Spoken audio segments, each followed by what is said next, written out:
হেৰাই যোৱা সূৰ্যক 12 ঘণ্টাৰ পিছত ঘূৰাই পোৱা যায়, কিন্তু হেৰাই যোৱা বিশ্বাসক চিৰজীৱন অপেক্ষা কৰিলেও ঘূৰাই পোৱা নাযায়।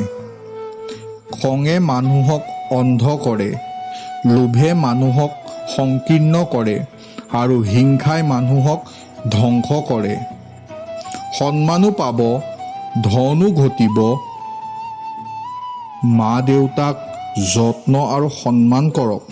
সৰগখনো এইটো জনমত এইখন পৃথিৱীতে পাব। উচ্চ শিক্ষা আৰু সুশিক্ষা একে নহয়। প্ৰথমটোৱে দিয়ে জ্ঞান আৰু দ্বিতীয়টোৱে দিয়ে মনুষ্যত্ব। নিজক অকলশৰীয়া বুলি কেতিয়াও নাভাবিবা। ভাবিবা যে মই অকলশৰীয়াই যথেষ্ট।